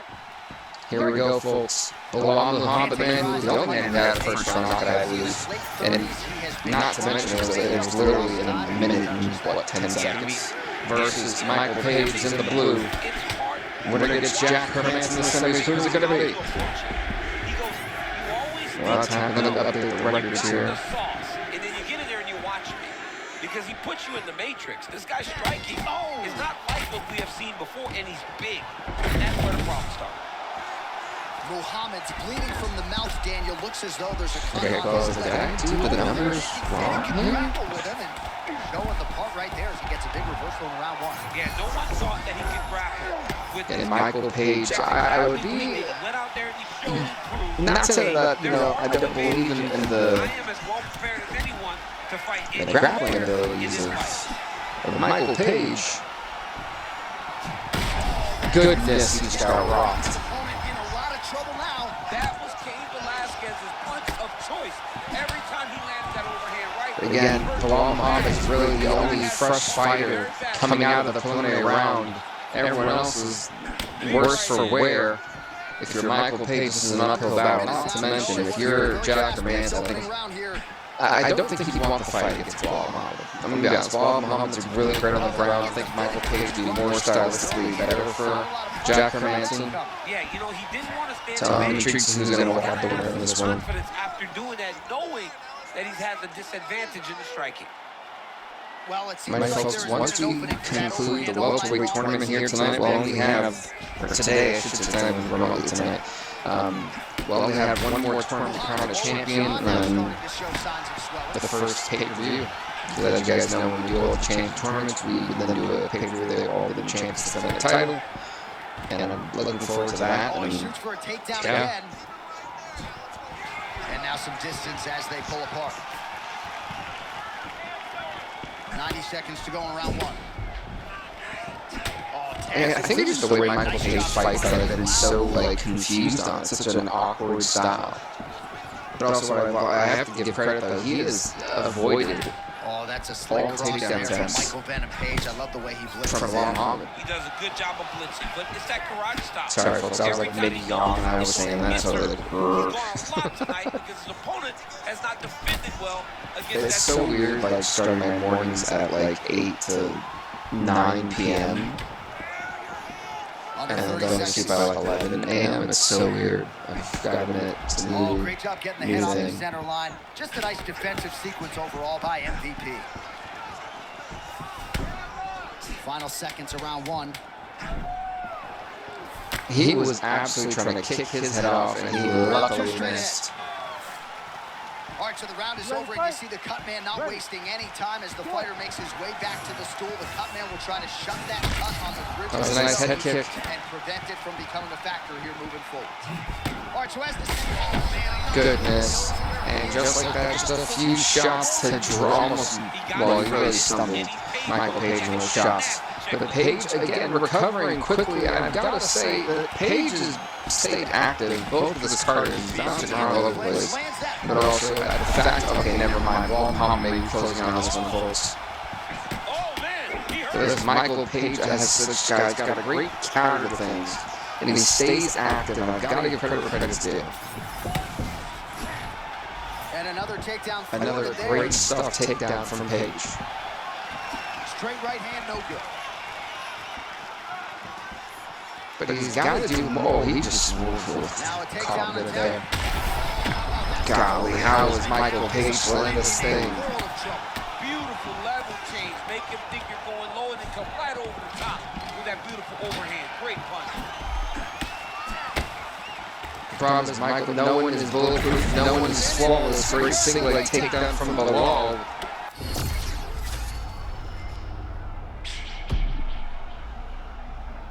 Oh, wow, that is really not good for Michael Page. Michael Page may be done, folks.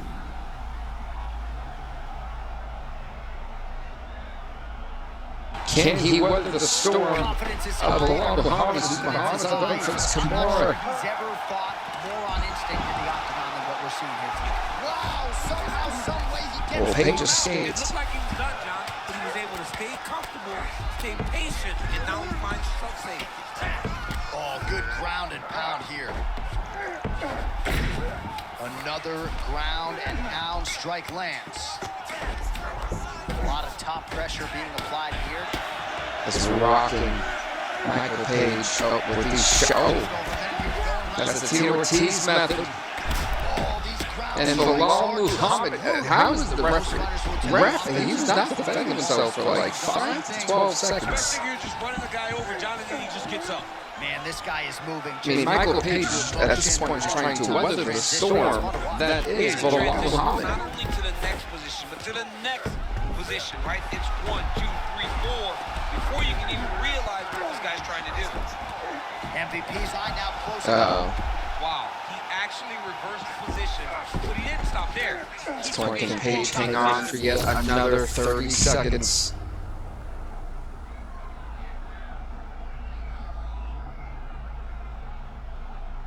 Oh, he's got the arm trials. This is really not good for Michael Page, but Page able to slip out.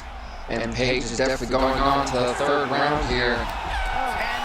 He makes these survive get another round. However, if you're Belal Muhammed, I gotta think, but like, I'm not sure a 10-8's even enough. confidence-wise, you feel like you're in the driver's seat. Almost got the finish, was able to hurt his opponent on multiple occasions. Didn't put him down now. He just hurt him. But maybe, just maybe, he will find a shot that will put him down once and for all. So for a takedown here again, Michael Page stuffs it. Some separation. Nice kick to the body. Nice job there by Belal Muhammed. Careful spinning back fist, didn't really do much with it though. Takedown attempt here again.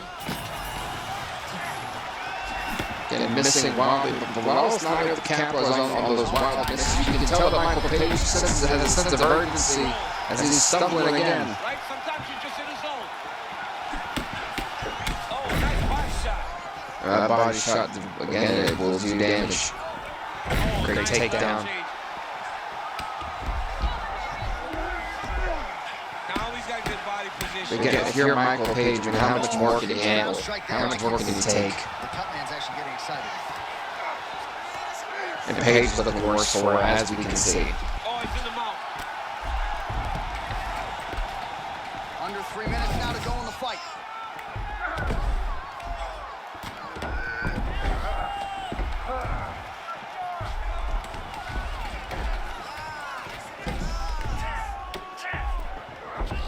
What is okay? Well, he's in side control, or he was trying to get side control, so it didn't work out for him. He's doing a great job of dictating to his opponent, not allowing him to make any decisions in regards to the fight. Landing strikes nicely here from top position. Another one. I mean, he cannot miss from the top position.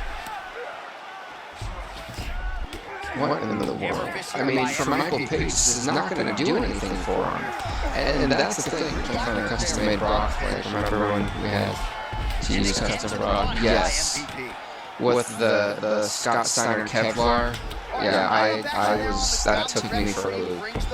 I'll never forget that creation.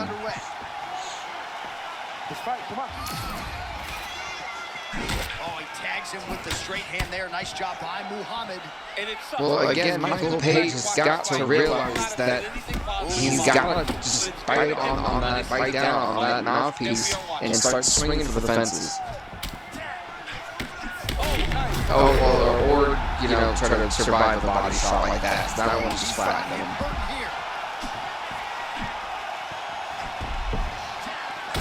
Oh, damn! Michael Page gets knocked out here tonight by Belal Muhammed with the last couple seconds of the round. Belal Muhammed, Jack Hermansson is set for the semifinals. He missed wildly. That shot knocked him out cold. He has to bring back memories. There you go. Potter's with the Kevlar. It's your mission finally. There he is, the man of the hour. Jack Hermansson, Belal Muhammed now set for the semifinals, at least on the left side of the bracket. Let's go on to the right side. We've got two very intriguing matchups happening there. Curtis Brown, I read them together. Chris Curtis, Randy Brown, up next. Here we go. Jeez Louise. Boris, thanks so much for following, man. I do appreciate it. We're on the road to 1K. We do stream UFC once a week, so I do appreciate the support. Thank you guys. I'm going to try and watch UFC more, and I played it for the second time ever. I'm terrible. I mean, honestly, it's a fun game if you get used to the camera angles and all the side stuff you gotta do. However, Randy Brown did have quite the battle to deal with when it came to Leon Edwards. What's up, Boris? How's it going, man?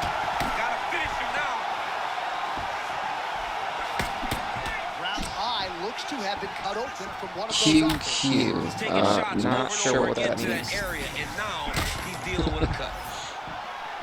Well, not sure if I should knock his fight IQ, but it seems like he's sort of playing around here. Feels like the finish is there for the taking. Yeah, that was a nice round. It was nice to kick that kind of caught Chris Curtis.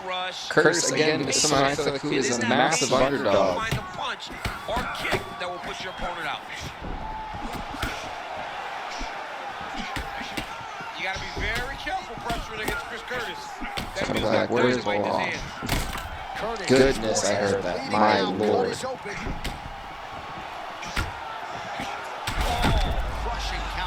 I'm almost updating the records as we speak. Brought on by that beautiful counter shot.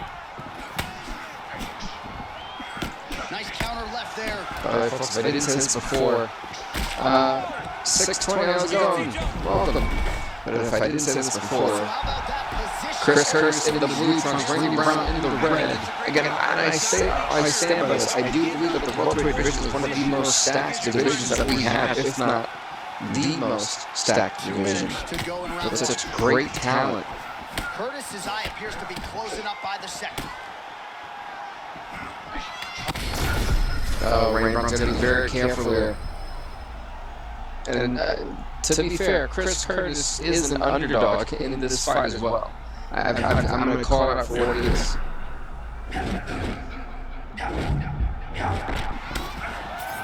All right, so we'll see if he can keep this going, but as far as starts go, he could not have gotten off to a better one tonight. I mean, you dream. Well, Chris Curtis got rocked in the jaw and took him like a trooper. Of it all working. Right now, this man is in a flow.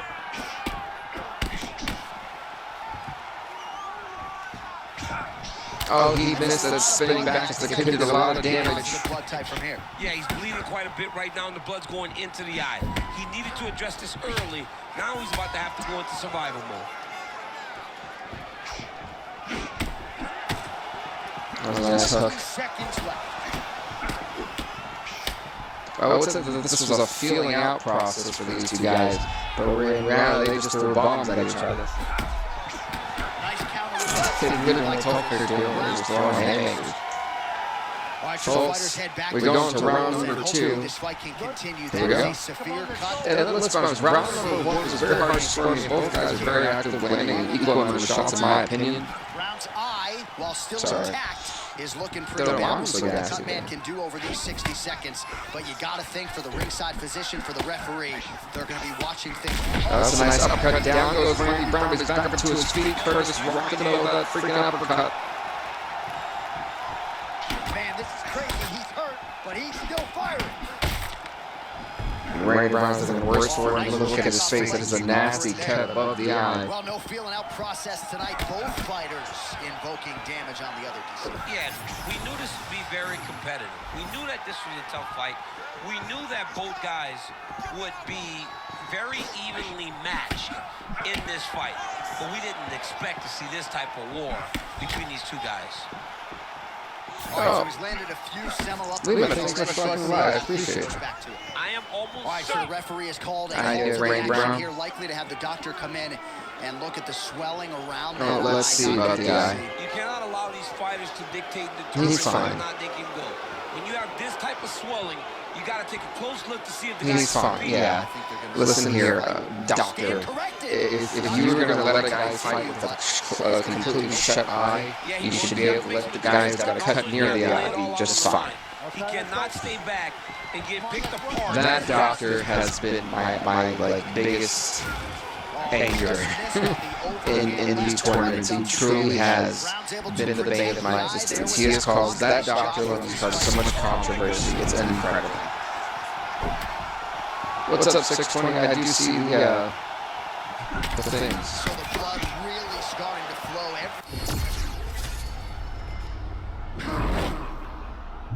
Got Randy Brown getting rocked again, courtesy of Chris Curtis. And Curtis, I was trying to compliment Curtis too. But the Curtis, up until that one shot, has really been flawless in this fight. Oh, that may do it. That may do it. My goodness, Chris Curtis, like a bat out of hell.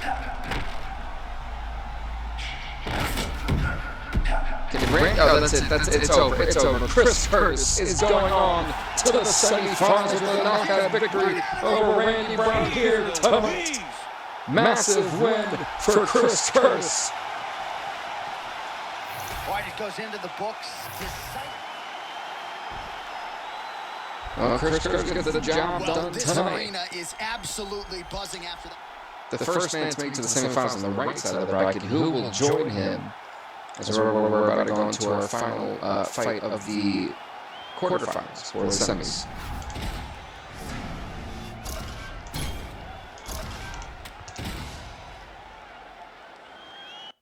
I'm really curious on this. Folks, next up, Joaquin Buckley, Robbie Lawler. I'll be completely honest, how Joaquin Buckley survived. What's up, Farmer? I just seen your ad. But yeah, how Joaquin Buckley survived the barrage he had with Geoff Neal after being what I thought was being knocked out like 300 times. Surprised me. However, Robbie Lawler, folks, in the black trunks, Joaquin Buckley in the white. The winner gets Chris Curtis in the semifinals. And it really took one massive right-handed shot from Buckley to punch ticket into the quarterfinals. Can he do so with the semis? He can do the traditional things really well, and that showed in that cross.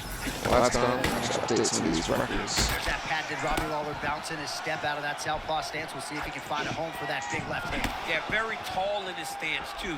Constantly bouncing, moving. Robbie is an aggressive goodness, striker. he rocked him. If he can land, he's going to put you out. Lawler's eye looks to have been cut open here. Yes, it has.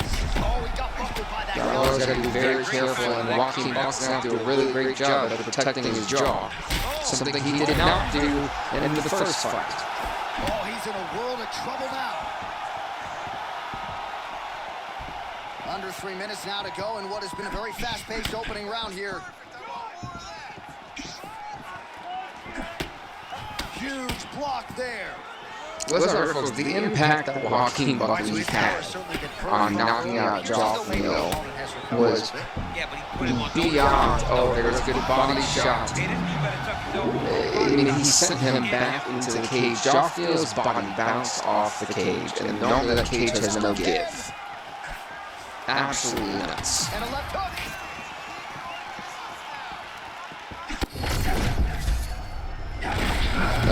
Joaquin's gotta be very careful. Wait, who got hurt? Who got hurt where? Because they both looked worse for wear. Like both their shots connected at the absolute worst time. To get him off his game. That's exactly why we love MMA. Anything can happen at any moment, and you just saw it on full display there. Well, Oh, they're being very careful. I think he's been a bit reckless with Joaquin Buckley now. When you're getting pops like that, I'm pretty sure. And Robbie Lawler thinks he's got one in the bag.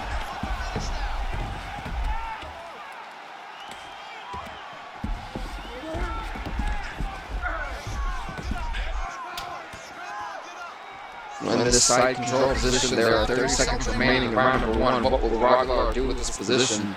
He's in top mount. He's in full mount here. Can Buckley hang on for 10 seconds to go to round number 2, or can Lawler put this fight away? Folks, we're going to round number 2. Wow, what a round it was. There's the horn. Are you ready? Certainly a 10 You're ready. plausible. Let's go. See if his opponent Round number 2 begins. The winner awaits Chris Curtis. I thought it was over. I was yelling, it's over, it's over. Sorry, Chris Curtis awaits the winner. That's the best way to say that. He understands now. He has a very tough competitor in front of him, but he needs to stay patient. Go find another big shot. God, that's gotta be it. How is he still up on his feet, for the love of the Lord?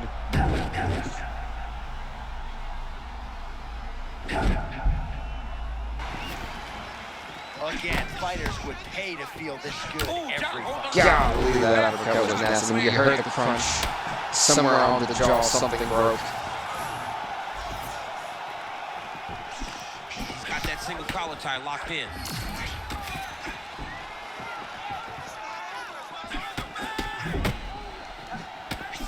And what I like Robbie Lawler is protecting his jaw. Oh, God.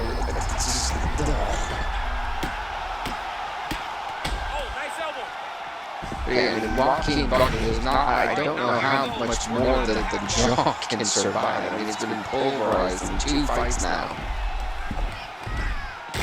Buckley's lower jaw does not look good. I don't think it's broken, but starting to show. I'm pretty sure his lower jaw is broken. Have you heard the damage?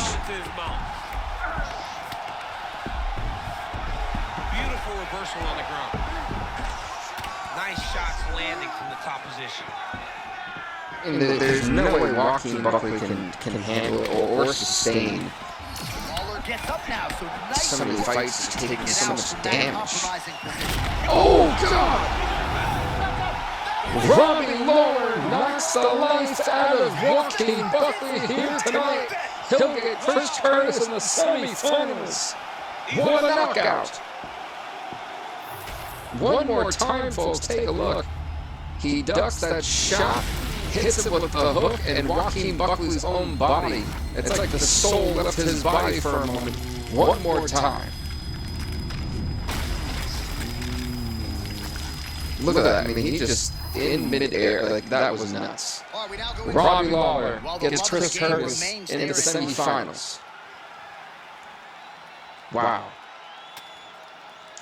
Well, folks, we go on to the semifinals now of what has been quite the wild welterweight tournament.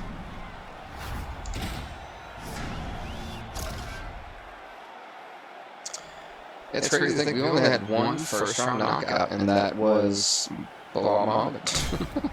Wild.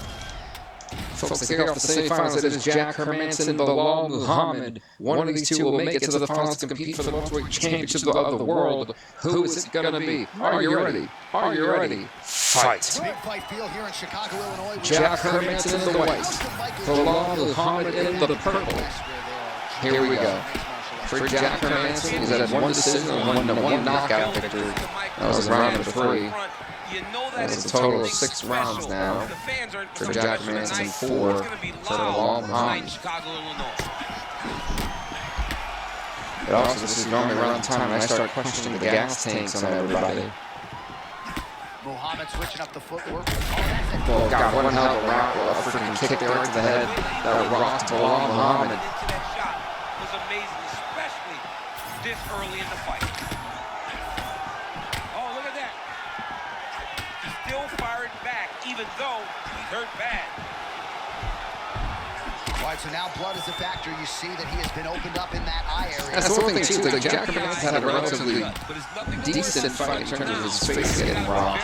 I would say the same thing for Belal. All right, so here we are early in It's a great takedown from Belal, too. able to secure the takedown with relatively First and final fight of the tournament. Only one can make it to the finals. Who's it going to be? Scrambling man, he better keep it going. You know Since what? ground and pound, Belal Muhammed is If you make one punched mistake, in the face that and takes the mound with Jack off. Hermansson. He can move around effortless, so you got to be locked in. Look at that pass to the back. I don't know. That was beautiful.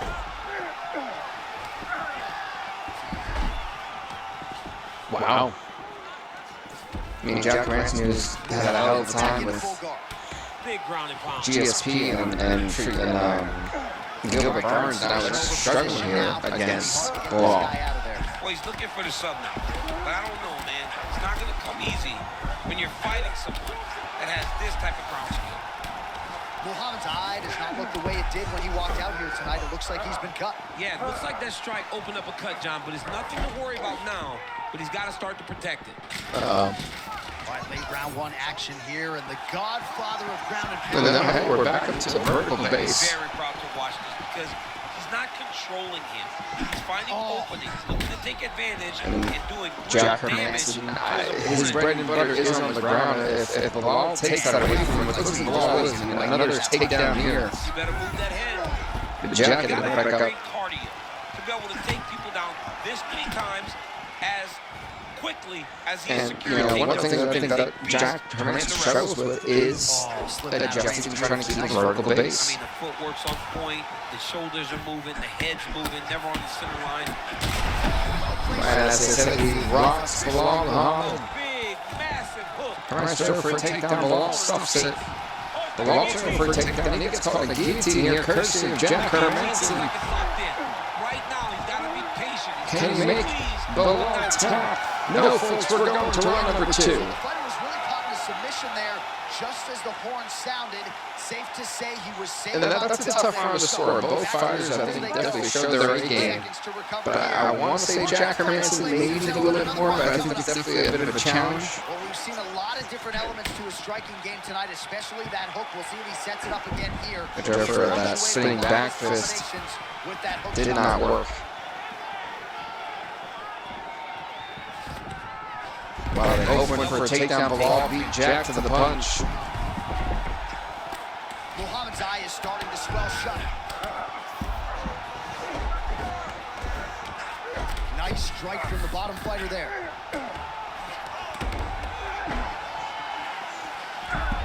Really maximizing his shots here on the ground. Well, I mean, for both of these fighters, He it's... lands another ground strike there.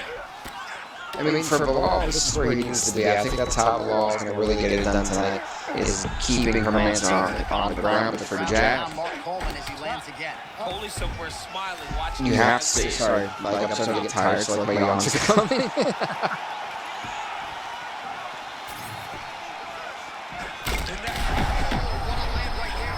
Oh, God! Jack Hermansson!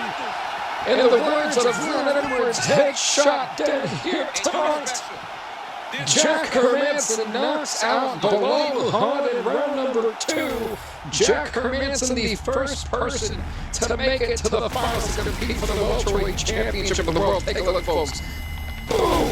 The freaking roundhouse kick there that sent Belal Muhammed to the Dream Street.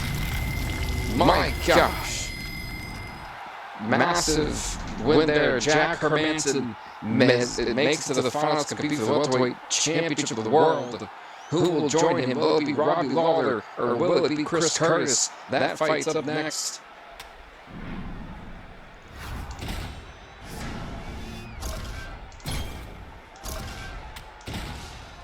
Here we go. This should be a good one.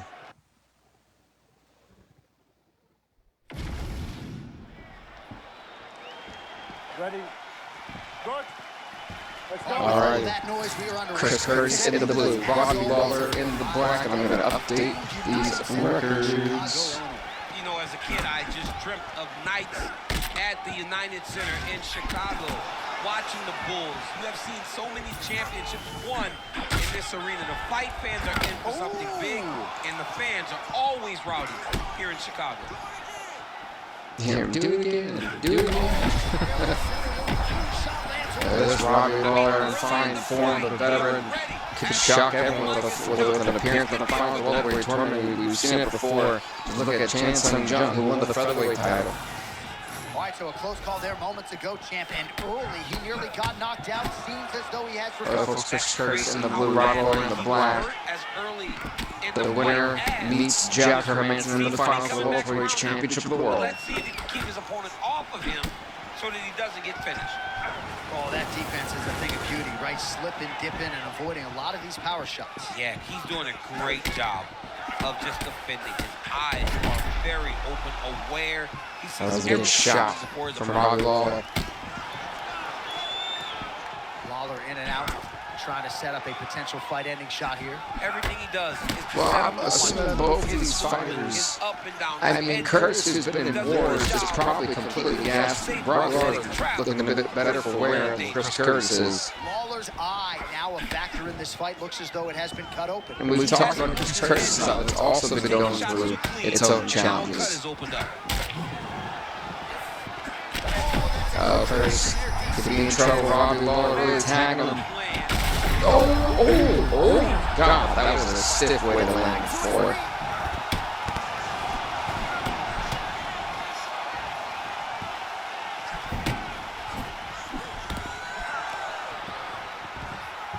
Curtis maybe thinking takedown. Lawler's eye starting to close up. Gotta get that end swell on it between rounds if we get there.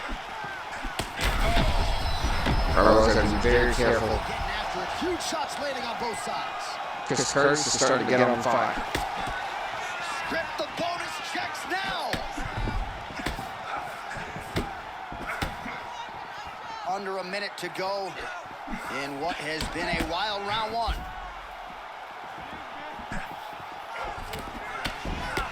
Well, again, to this point, Chris Curtis, I think definitely has been winning round number one. Or I take that, maybe not. It may not even matter.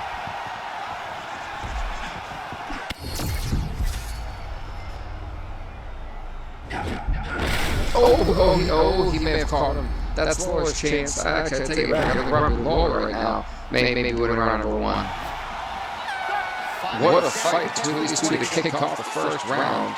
All right, that horn signals the end of round one. Second round, here we go. Again, there's only been one first round finish the entire tournament so far. And that was Belal Muhammed's knockout over Vincente Luque in a minute and 10 seconds.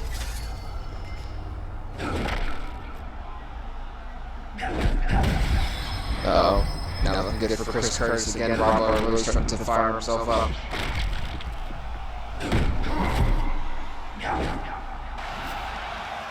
Man, that was crazy. He was rocking and rolling, and then he got rocked. He was fighting so well, and he took that Again, big shot that rocked the him. way these fighters' jaws have taken so much abuse in this tournament so far. That's for the, I guess now, the remaining Jack Hermansson and these two individuals right here.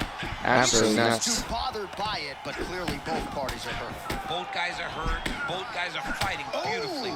Both are showing a lot of heart right now in this fight. They're both doing amazing jobs. Let's see who gets the job done at the end of this thing. He's getting, I'm not sure how much more either of these two can take. It's to land a hard shot. It's another thing completely to land a hard shot. Goodness, how is Robbie Lawler hanging in there? There it is again. Another shot gets through. This dude better keep his hands up, John.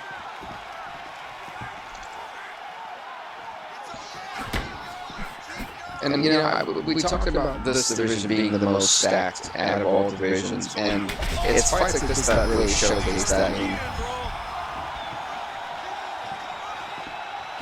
Really, I would say this tournament in general also showcases that pretty well too. Oh, nice quick reflexes right there, and you can tell that he's been training hard. He's very tough to read, John. There's only one way to counter him. You gotta... Oh, he caught him with the uppercut, but Chris Curtis refuses to go down here tonight. Is getting out of control to that end. You Let's see. Oh, the referee's coming for Robbie Lawler, but I can't see what's going on. What's so noticeable? You gotta check on Oh, that's it. His eye. Is able to continue. Dr. Corral's the referee. It looks as though this fight will continue, at least for now, but certainly that swelling. I don't know about that one. The eye is pretty much closed. I mean, yeah, you can see a little bit, but that's... All right, so some pretty... I just don't agree with that.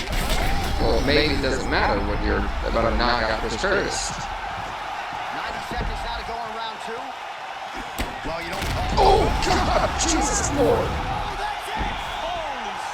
Robbie Lawler with an eye and a half left knocks out Chris Curtis in round number 2. Which means, folks, we're getting Jack Hermansson versus Robbie Lawler for the Welterweight Championship of the World in the finals. Goodness me, one more time. Just boom. Golly. Well, folks, our finals is set. What a wild tournament and journey it's been. Jack Hermansson, Robbie Lawler in the finals to compete for the welterweight title.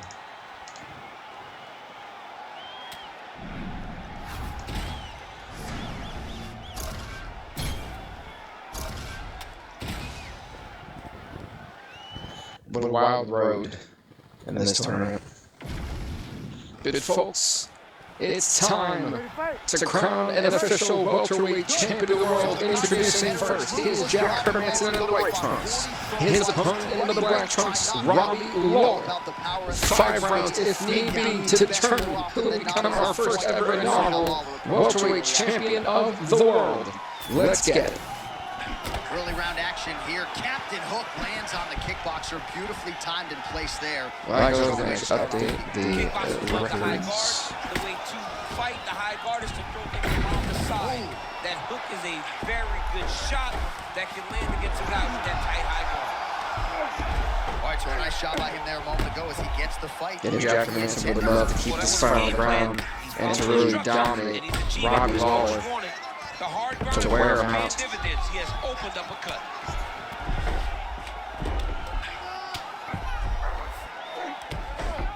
And it's wild to see the versatility here of Jack Hermansson, who back then definitely struggled on the stand-up and then proved he could go toe-to-toe with a guy like Belal Muhammed stand-up.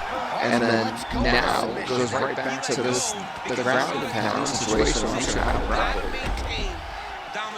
I'm going to wear you out. Let's see how you do. In the half guard.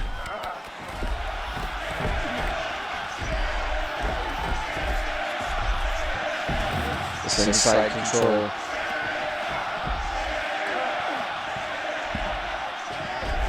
Well, you know I don't like the north-south backside control for Jack Hermansson. For these type of transitions. Well, what does he got planned for Robbie Lawler?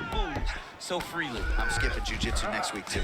And back to north-south. Peppered here from the top. He's got to figure out a way to cover up. And now he's inside control. A lot of movement just go back and forth. I mean, it worked. Outstanding pressure from top position here by Hermansson. All right, so he's got the ground and pound game going here. This is not good for Robbie Lawler. You heard Dean fight back.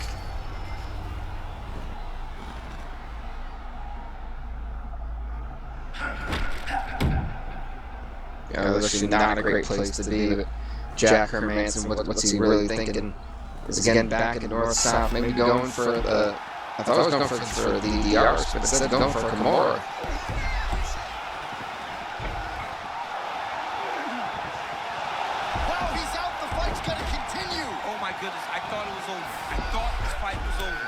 I didn't think that Kamaru really wasn't applied. I didn't think it was over. I just thought Jack was going to deal with it.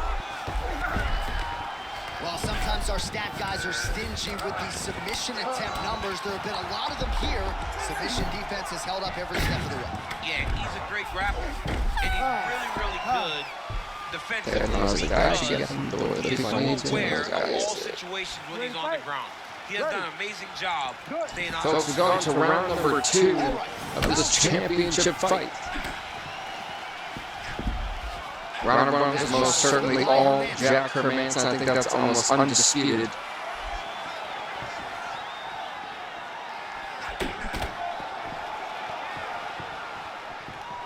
Hermansson actually being relatively cautious with Robbie Lawler.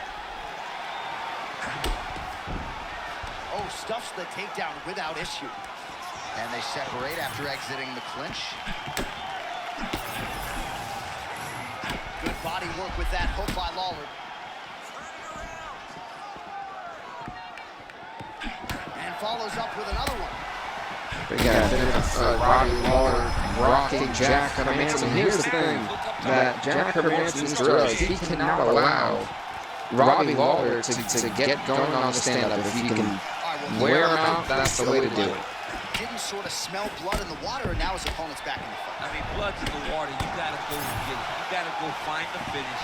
You cannot let him off the hook like that. This is also what I talked about too before. Jack Hermansson has been through. Oh, nice uppercut that rocked Robbie Lawler. But Jack Hermansson has been through literally what, 8 rounds, 8, 9 rounds at this point. Hermansson goes in for the takedown now, and he's able to get it. Beautiful transition there after he was getting stunned on the Robbie Lawler has been through, I think, 7 total. Yeah, 2 second-round knockouts and 1 in the third. Yeah, Robbie Lawler has a little bit more left in the gas tank. I think Jack Hermansson's finding that up the hard way. Great job adjusting the position. Oh, this is not good. Robbie Lawler's going to be very careful here. Big ground strikes.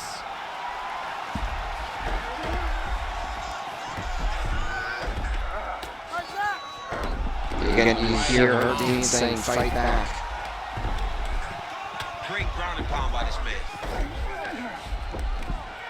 And at this point, Robbie Lawler feels perilous Yeah, he's gonna have to stop with Jack Hermansson. Jack Hermansson just dominating with the ground and pound here. Jack Hermansson in the second round knocks out Robbie Lawler. Folks, we have our first ever welterweight champion in the world. what they did. Congratulations. Hermansson beats Lawler here tonight in the finals. Victory for him tonight. We'll re-rack the... All right, to make this title fight official, here's Bruce. Ladies and gentlemen, I always let the title get placed on. At 3 minutes, 46 seconds of round number 2.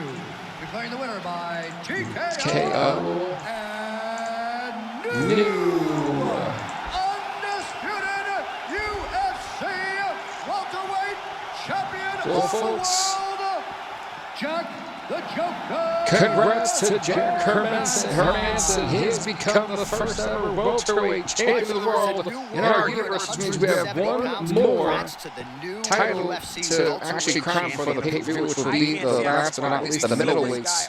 What a win there for Jack Hermansson, folks. With that being said, thank you guys so much for watching. We'll see you next time, everybody. Peace out.